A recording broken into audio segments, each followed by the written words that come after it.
Oxman with MMA Mania or Junior Dos Santos returns to action this Saturday for Game Bred Bare Knuckle MMA. Junior, how are you?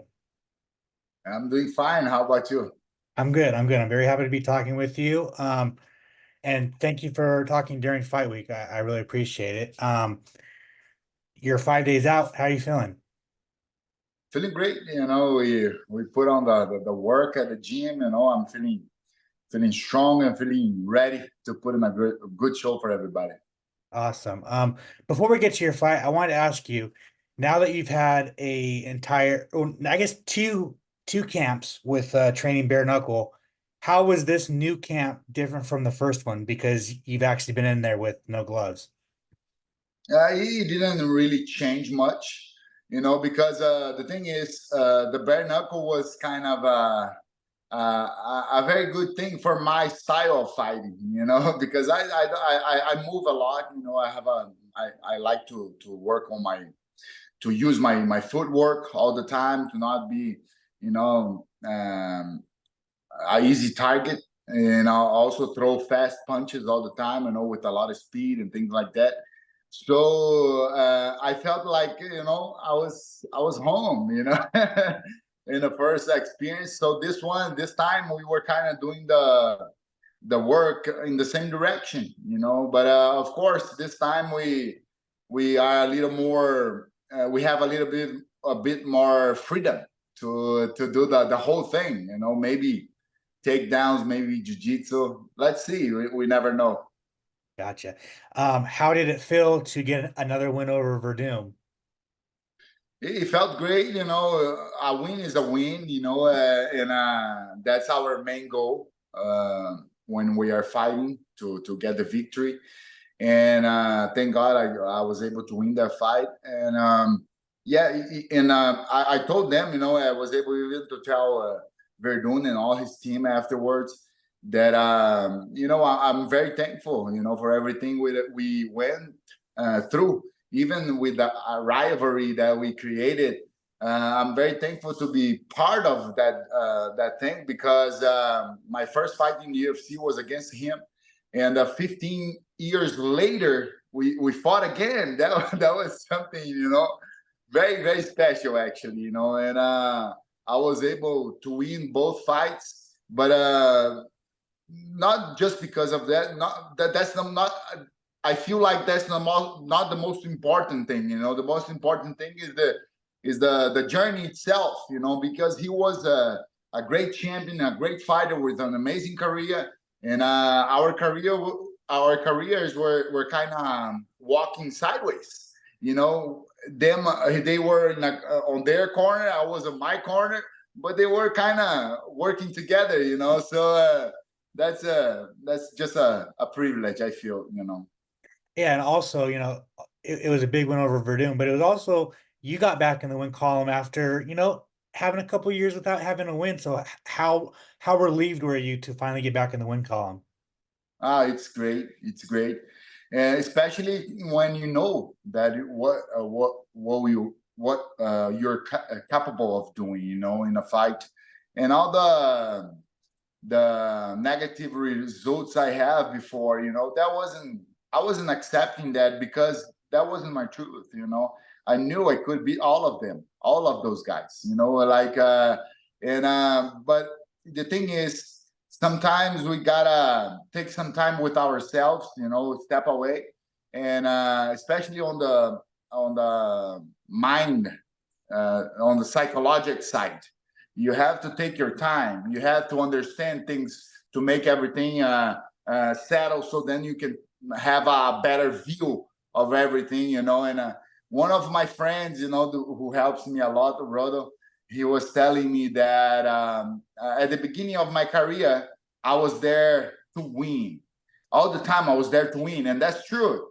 I was there to win. I was always saying, I have to win, I have to win, I have to win. That brings you a lot of anxiety, a lot of like very nervous, things like that. So it wasn't comfortable. And then afterwards in my career, on the end of my career in the UFC or things like that, when things were kind of going in a negative way, I was there to not lose. same thing. I was the anxiety was there. I was feeling nervous. That wasn't comfortable at all.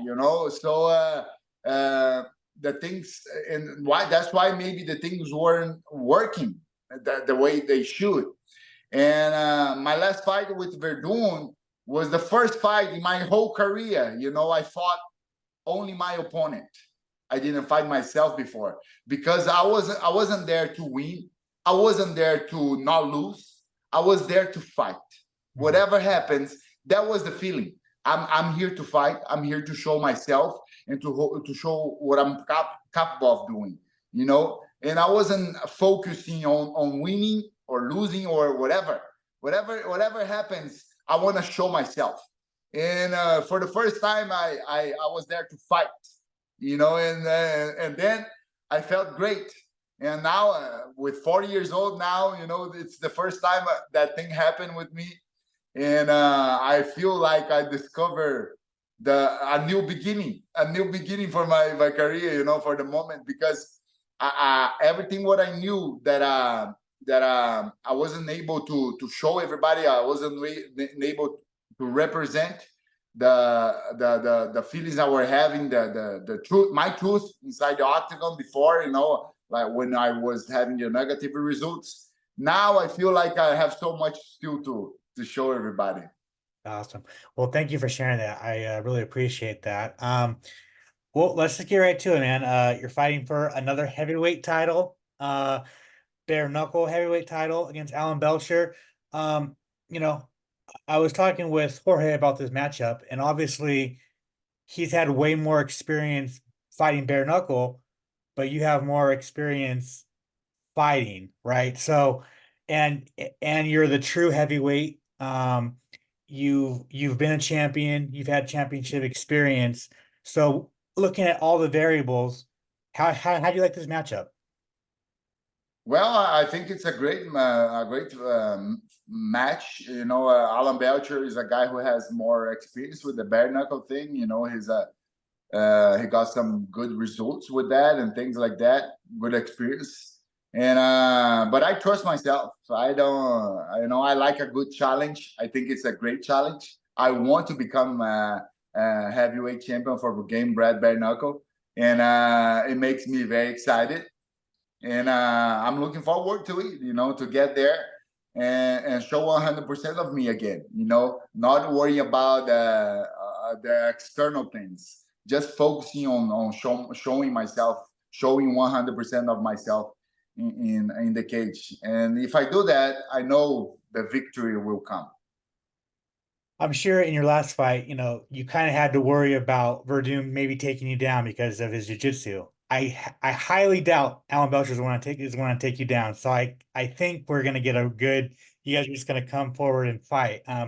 Do you kind of feel like that's going to what happened? Obviously, it's not a boxing match. Obviously, it's not just a stand-up. It is MMA, but it just kind of feels like you guys are just going to go and throw punches.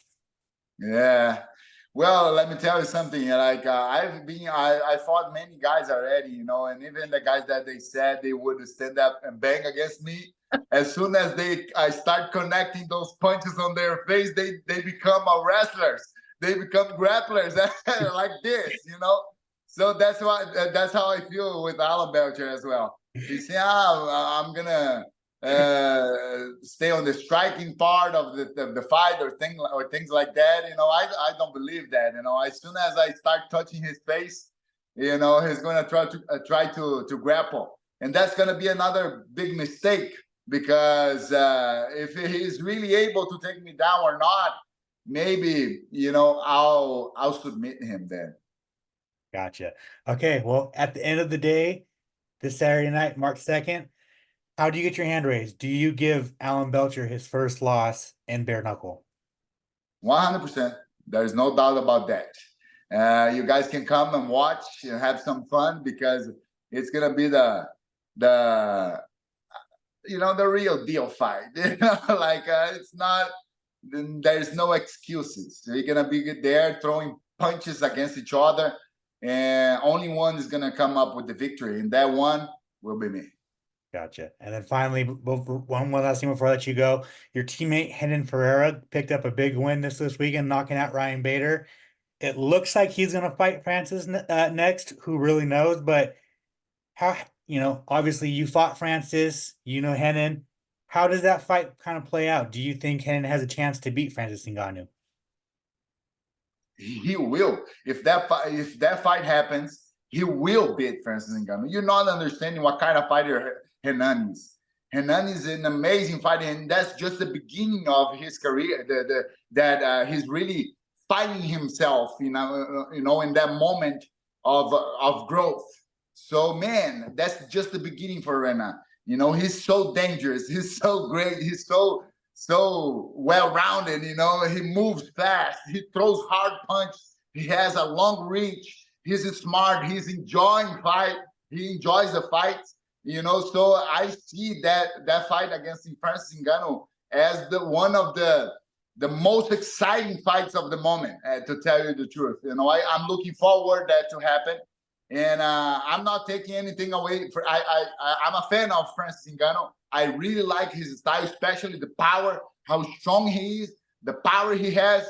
But I think Renan will bring a lot of trouble for him, and is gonna finish him on that fight. So you think Renan knocks Francis Ngannou out? He can knock Francis Ngannou out. He can submit Francis Ngannou out. He can win by points. He can do whatever he wants. Renan is a very, very talented guy. He's huge. You don't know how, Francis Ngannou is big. He's a very strong guy, but Renan is a huge guy, and he moves like a 70 kilos guy, like a welterweight or something like that. He's an amazing fighter. You guys will see what I'm talking about. Actually, you guys are seeing what I'm talking about, what he's doing on his fights. And the thing is, day after day, he's getting better because he's training very hard. He's getting more experience. And like I told about myself, when you have more experience, you understand yourself better. You can put things to work in a better way for yourself. So I see a shining future for Renan Problema. Awesome. Junior, thank you so much for your time. I really appreciate it. If you want to plug your social media, you want to thank anybody, you want to plug any sponsors you might have, the floor is all yours.